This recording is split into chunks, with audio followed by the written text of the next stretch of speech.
"Why here?" I asked my human comrade.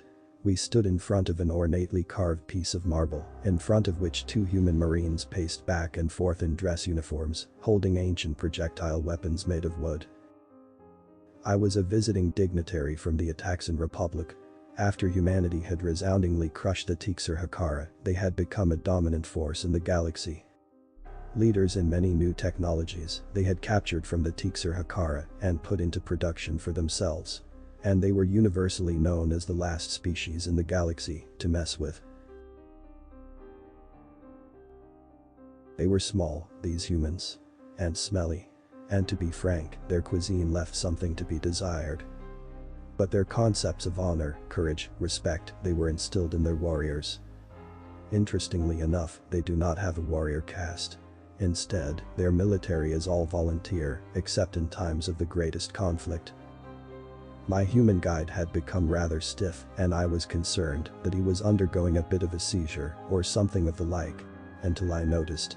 His hand was rigidly flat and touching just above his optical nerves.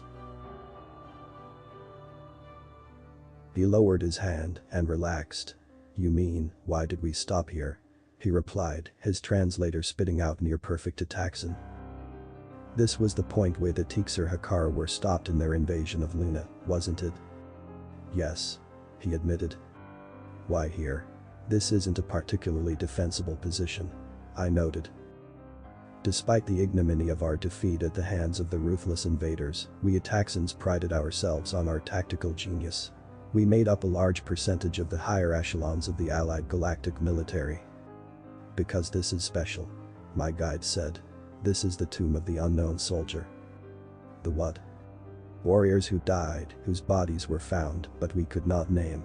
They are laid to rest here, where their memories may be forever revered and honored. They, above all others, deserve it." "I don't understand," I admitted. Neither did the Tixer-Hakara.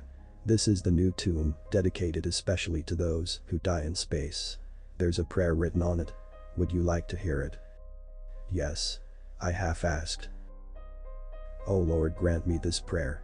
Grant me what I ask, that I might be the sheepdog to thine shepherd. Grant unto me that which I beg, that I might guard the borders of man from the evils of the universe, that you in your infinite wisdom have placed here to test our faith. O Lord, grant me that you might smite my enemies upon the field of battle.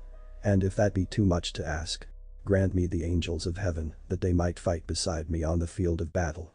And if that be too much to ask, give me strong men and women to stand beside me on the field of battle. And O Lord, if that be too much to ask, grant me the strength and the courage to take my enemies and deliver them unto your eternal judgment.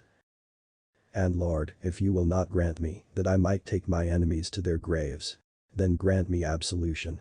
For I will not permit the enemies of humanity to live while I still draw breath. And Lord, if you will not grant me absolution, then I will burn in the fires of hell with a light heart. For I will have served humanity, my family, and my brothers in arms. Amen." Author's name and the link to original text is in the description. Consider tapping the thumbs up and pressing the subscribe button if you enjoyed this video.